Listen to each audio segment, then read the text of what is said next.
Okay. Ladies and gentlemen, welcome to the University of Johannesburg's Winter School 2019 under the theme 4IR in Practice. Once again, the University of Johannesburg continues to prove that they are at the forefront of 4IR in Practice, as this is Africa's first digital winter school. I'd like for you to give us a round of applause for being able to achieve this. My name is Bulela Podisa. I am a campus radio presenter at UJFM, and I will be your Masters of Ceremony for this evening or this afternoon.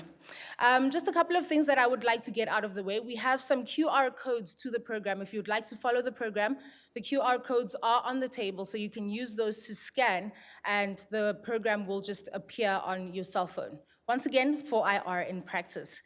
We are also using the hashtag WinterSchool4IR on all social media platforms. So if you'd like to follow the conversation and see what everyone's thoughts are with regards to today's proceedings, please use the hashtag 4IR or Winter School 4IR in practice. We are also live streaming. Everything will be streamed on YouTube. So for those that are unable to make it, we do welcome you as well. Africa's first digital winter school.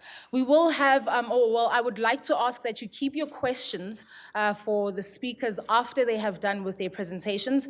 We will give 5 minutes to each speaker to answer all your questions. So if you do have any questions while they are presenting, please take a note of them and we will give them time to answer your questions. To kickstart off things for us, I would like us to welcome Professor Rory Ryan, who is the Executive Director of the Academic Development and Support. Ladies and gentlemen, please help me welcome Professor Rory Ryan.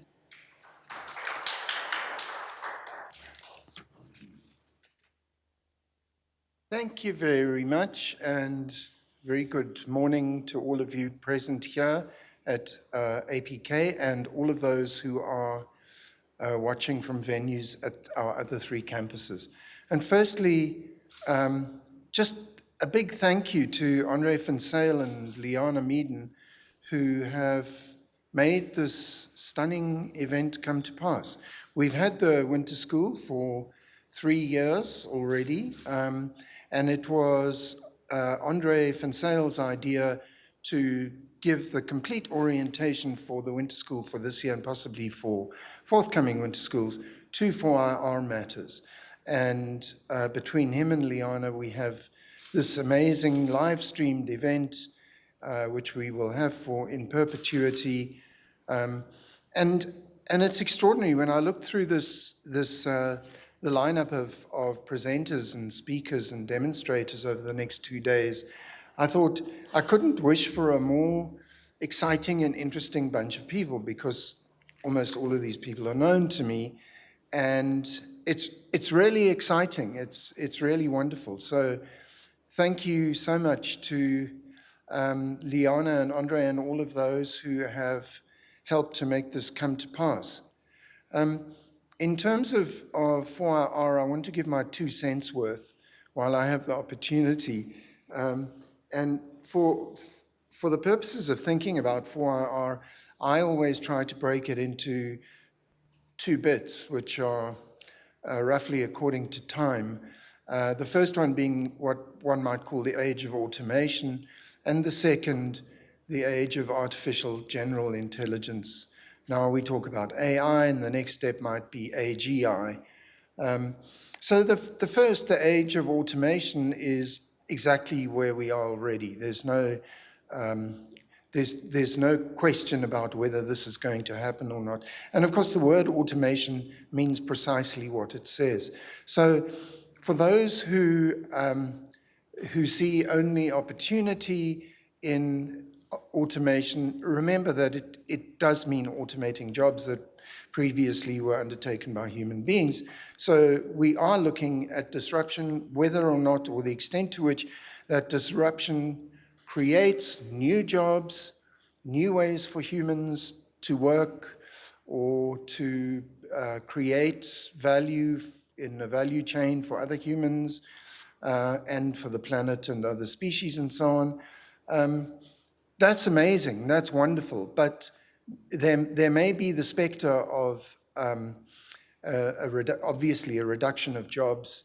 And in fact, that reduction was first conceived of as possibly occurring at the blue collar end, for example, checking in at airports and so on, customer service kinds of jobs, but increasingly it's clear that job losses are going to occur at all levels, and within the professions as well. And so financial management, accounting,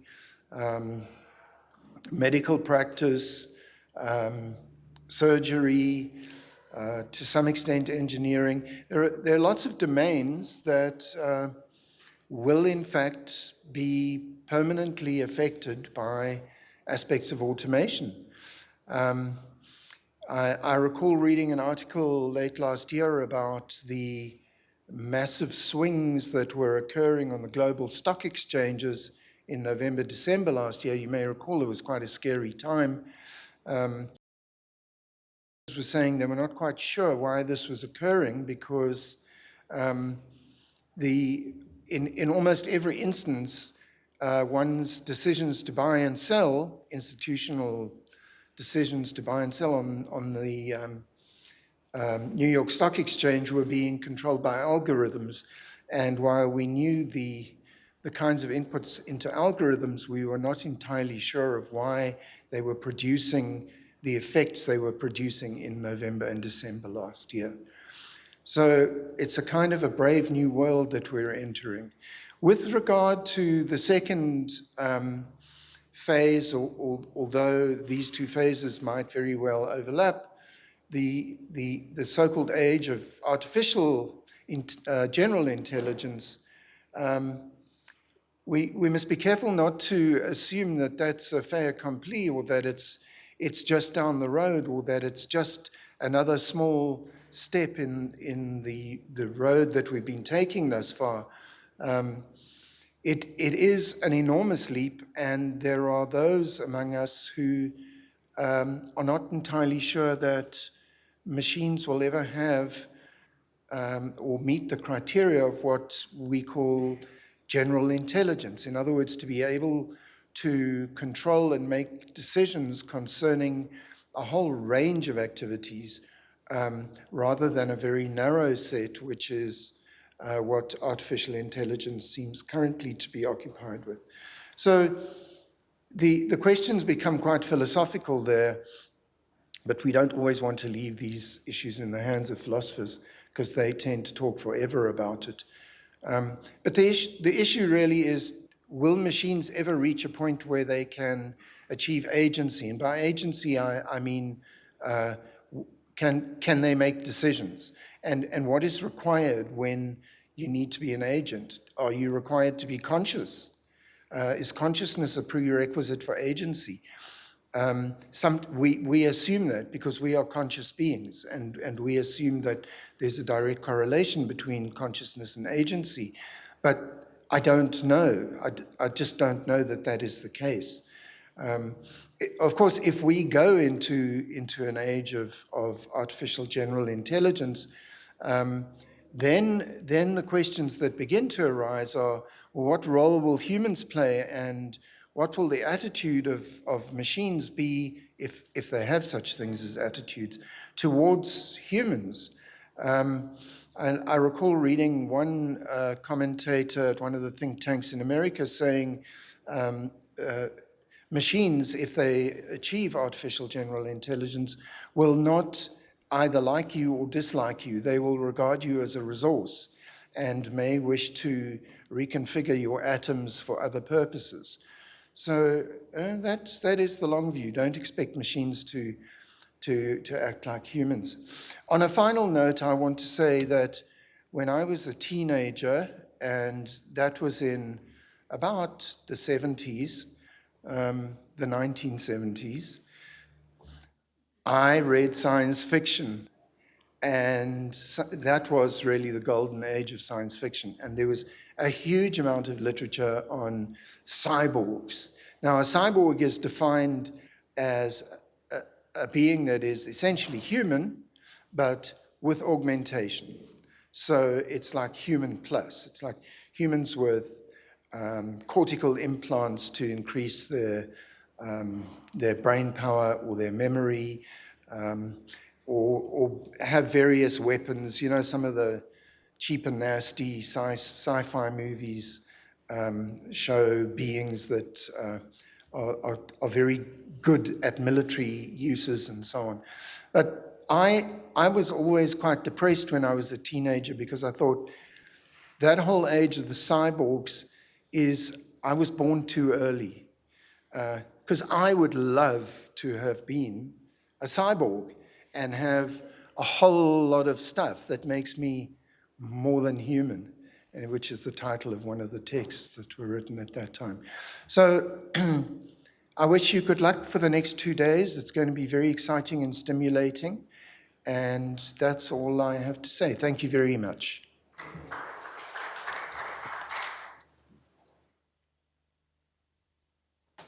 Thank you, Professor. Our next speaker was unable to be present with us this morning, but what would the fourth industrial revolution in practice be if we did not have the technology to assist us in getting the word across? We have Professor Chilidzi Marwala, who is the Vice Chancellor and Principal of the University of Johannesburg, who will be giving us or welcoming us and also introducing us to the fourth industrial revolution via pre-recorded video. Okay, so we're no longer doing that. Excuse me for 1 second.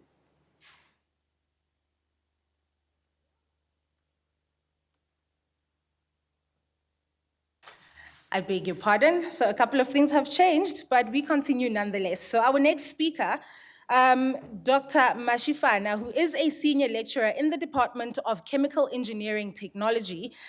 She has completed both her bachelor's master's degree with cum laude. She holds a PhD degree in civil engineering from the University of Johannesburg, which was obtained in 2017 at the age of 30, and an MBA degree from Regent Business School obtained at 31. She is featured in the Mail and Guardian Top 200 Young South Africans in 2019. Her current projects are on the treatment and beneficiation of solid waste such as mine tailing, plastic and paper waste, and the treatment of wastewater. She has great intense, I beg your pardon.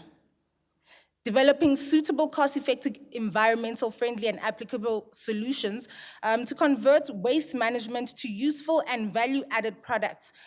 Dr. Mashifane is a motivational speaker and devotes her time to mentor young women as well. She also encourages younger girls and women to pursue careers in science, technology, engineering, as well as mathematics, and empowering them through skill transfer and human capacity development. She is passionate about teaching and learning. She loves conducting research that is directly linked to socio-economic transformation or benefication. The community engagement activities are also very close to her heart as well. And she is a self-motivated, goal-orientated, and driven individual who believes in lifting and empowering other young people through knowledge she has acquired and experience which she has gained over time. This is a mouthful, ladies and gentlemen, but without further ado, please help me welcome Dr. Tebogo Mashifane, who is a senior lecturer, and she will be telling us more about young women for STEM in Africa. Ladies and gentlemen, please give her a round of applause.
Thank you. Good morning, everyone. I am excited to be here this morning, and I'm grateful for this opportunity. About 11 days ago, I had the opportunity to have a conversation with girls who visited our university. These girls were from high school in the township. When I asked them about what they understood about what has come to be the words we hear on each and every day, which is the fourth industrial revolution, most of them say they do not know anything about fourth industrial revolution. There is no question or doubt that those that will greatly be affected by the 4IR are those from the previously disadvantaged communities, mainly because of the lack of knowledge. And we know that most of those are the ones from the townships and the rural areas. It has been reported that about 28% of talent in STEM is female. The graph here shows the percentage of female employees in some of the workforce major tech companies in the world. Looking at this, we can say that not one of the companies surveyed had reached the equal gender representation in the workforce. The female employees are underrepresented across the workforces of 8 industry giants. We're talking about Google, Microsoft, Apple, Facebook, Twitter. Microsoft, obviously, there being one of the one that is employing the less women in tech, sitting at about 18%. This shows that the tech world is still a men's world. Technology and innovation is driving the jobs of the future. And if nothing is done to bridge the gap, this gap will continue to widen. UJ, the University of Johannesburg, has taken a stand that it will not just fold their hands and look at this gap being widened. They've taken a stand that they will narrow this gap between women in STEM and their male counterparts. And they've taken an initiative to get young women, mostly the ones from the township, excited about careers and opportunities in STEM. This UJ initiative is the brainchild of Professor Anjuna Parekh, who is a Deputy Vice Chancellor Academic. And in collaboration with Techno Girl Trust, this brainchild has given birth to young women for STEM in Africa. And this program was launched on the 4th of July, which was last week. In this program, we've seen 36 high school learners who came to the University of Johannesburg. These were the high school learners in grade 10, 11, and 12, between the ages of 15 and 18. These were women or young ladies who are very interested in STEM careers. And in this, we have seen that UJ is showing leadership in innovative ways of contributing for the future jobs. There is no doubt that we need to empower the young ladies, we need to empower the young girls to also participate in the fourth industrial revolution. And I'm excited that the University of Johannesburg has seen this gap, that if nothing is done, especially in the inclusion of those that are in the rural or townships, the gap between the male and the women that are participating in STEM, more importantly in the fourth industrial revolution, will continue to widen. So, Young Women for STEM in Africa was launched last week on the 4th of July, and this was its first year. We are excited about this initiative, and we are looking forward to greater things in the future. So I will show you some of the activities that the girls have experienced while they visited our university. So when they came in, they were motivated. They were motivated to dare to choose careers in STEM. They were motivated to dare to be leaders in science, technology, engineering, and mathematics. They were inspired and given words that they too can dream to be leaders in the fourth industrial revolution era. They were inspired and encouraged to choose careers that will be relevant in the fourth industrial era. They also had the opportunity to have first-hand experience with the fourth industrial revolution. They went through a workshop from Technolab where they got to learn about the basic programming, basic circuits, and how to navigate a robot through a maze, and advancement of robot from when robots were first designed and how we are with robotics today. So they're very excited. They got to see robots and how robots functions and how they can, how relevant programming careers fields such as programming can be of value for them.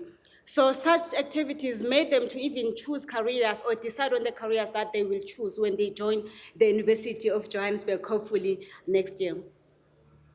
They also had the opportunity to visit a visual reality experience lab at Dorenfontein campus, where they were experiencing visual reality of an underground mining. So they were very excited where they were taken to the underground mining where they were on the surface. So this showed them that the advancement of technology, things that they did not even know, things that they were experiencing for the first time, but they got to see these things, and through these experiences and these workshops, we were closing the gap between the knowledge, even the knowledge that these young learners have as compared to their counterparts.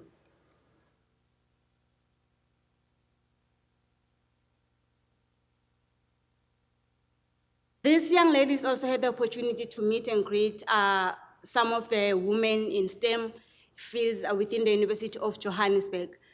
So here they were given career guidance and guided on other careers that are available for them to choose in the STEM field. And at the end of the program, each and every one of them was given a certificate for participating in the program.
Just waiting for it to resume.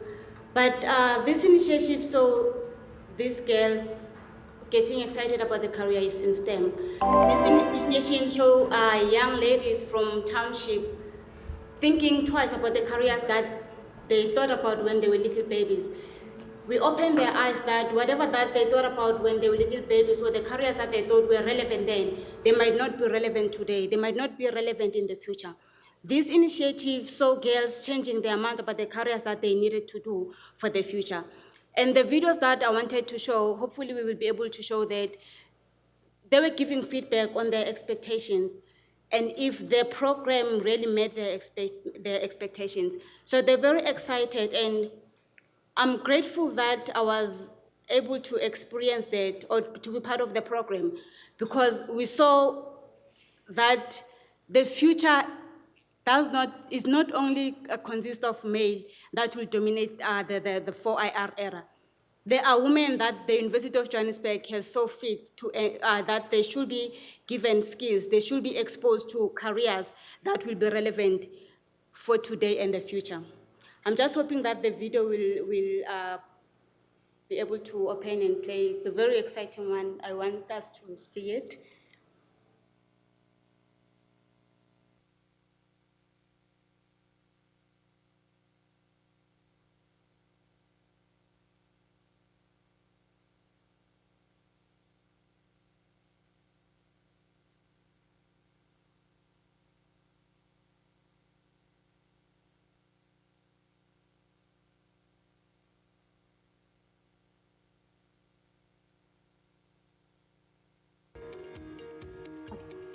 I'm playing it from this computer.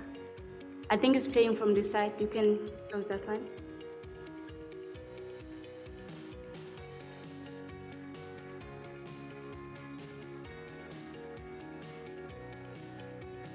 This one, the laptop. Yeah. As part of our winter But it's school, not the one we're visible there. celebrating young women for STEM in Africa today. So in order to close the gender gap, we have to start mentoring grade 10s, 11s, and So sorry about that. And I think in the process of interacting with these girls, I've also realized that it is very important that the ones that have the knowledge, especially when it comes to the fourth industrial revolution, we have to go down to the level of the learners that are in high school. Most important, the learners that are in rurals and townships. And we include them in this era. Because as I said, that most of them did not know, most of them did not even understand what the fourth industrial revolution is. Yet for people that are knowledgeable, people that know about the fourth industrial revolution, they hear that not once, not twice a day, several times they hear the word the fourth industrial revolution. Yet someone that is growing up to be, that might be a leader in the future, does not understand, does not even know. So it means that the gap between the knowledgeable and the unknowledgeable is getting wider and wider. The gap between those that have the skills and those that do not have the skills, the gap between those that are learned and those that are not learned is getting wider and wider. So in our own small spaces, in our own environment, when you come across these young girls, especially in the communities, from previously disadvantaged communities, sit down with them, tell them, and make them aware of the era that we are living in. The truth is, I have so many opportunities to interact with these young women. In the township, in the rural areas, they do not know what fourth industrial revolution is. So I think we have to take it upon ourselves that when I have this knowledge, I will go down and share this knowledge with them, so that they do not. Some of the girls, our girls that are in grade 12, meaning that those are the girls that will enter into the higher learning institutions next year. So when they come to enter into such institutions, without even that knowledge, it means that we are getting it wrong from there, because they will choose careers that are not relevant for the era that we are living in. When they choose such careers, it means that they will obtain their qualification and they will add to the high unemployment rate of South Africa, because they will not be employed with the qualifications that they have. So I think we have to take it has to be each and everyone's responsibility. If you know about the fourth industrial revolution, go out there. When you have the opportunities to interact with the ones that might not have the knowledge, tell them about the era that we are living in. The world is changing. The world has changed. That is the truth. In the near future, whatever that they are doing now, if they choose not, if no one tells them about the era that we're living in, they will go into the future not knowing, and they will be passive participant in the fourth industrial revolution.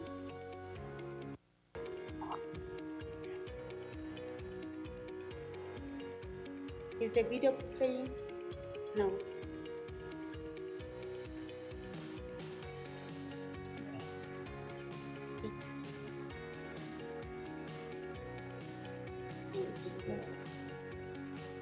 As part of our winter school, we are celebrating young women for STEM in Africa today.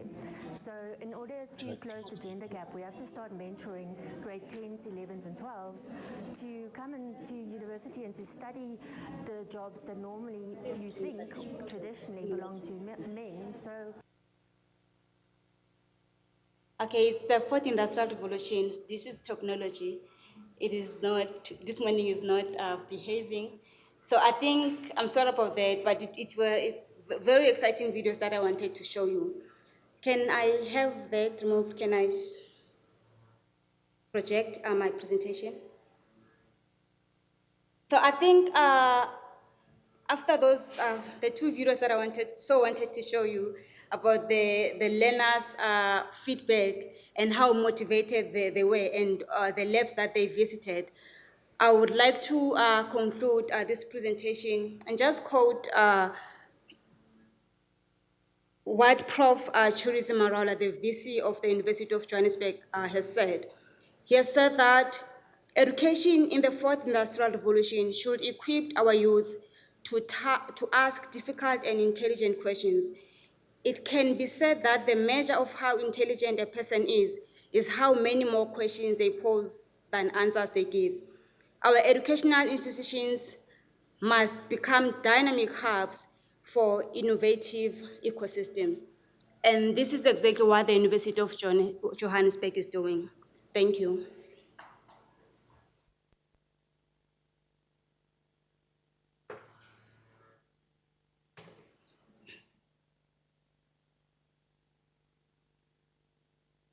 Ladies and gents, please give a round of applause to Dr. Tebogo Mashifane once again.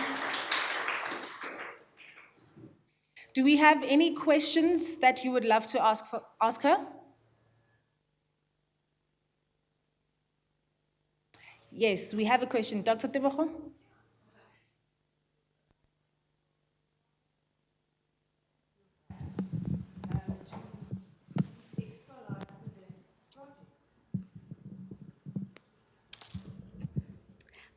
This is a project that the University of Johannesburg has initiated and launched last week.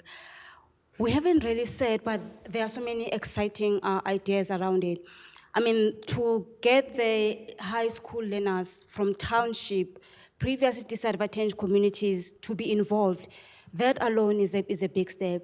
So I hope that, because I was invited last week to give a motivation talk, but I hope that I will join this team, and working together with them, we can even include more young ladies, because in this year's launch, we had only 36 women. So instead of us looking at it to happen only in the winter school, maybe it can be a program that is running throughout the whole year, so that more young ladies from the township, from the previous disadvantaged communities, can be involved in the project. And like I said, the videos that I was going to show, they really had first-hand experience of what 4IR, the 14th Industrial Revolution is about. They experienced things that you will see in their eyes that they were like, wow, they didn't know what robots are. They didn't know what robots can do, how robots function like. So I believe that moving forward or looking into the future, it can be something beneficial if we can. It can be a program that is run out throughout the whole year. But it was the first one, and that is possible. Do we have any more questions? All right, can we please give a round of applause to Dr. Tebogo once more? Thank you. Our next speaker, ladies and gentlemen, has developed modules and material for online learning, face-to-face classes, interactive learning, and gamified content for information sharing and learning. She's also developed game-based instructional content and Blackboard Learn courses. And earlier this year, she created a plagiarism game for the library, and her master's degree in developmental studies is an experimental study on breeding crickets in South Africa. Ladies and gentlemen, speaking to us about printing your world and living in it, please help me welcome Ms. Ayanda Buyi, who is the instructional design intern at the CAT lab. Please give her a round of applause.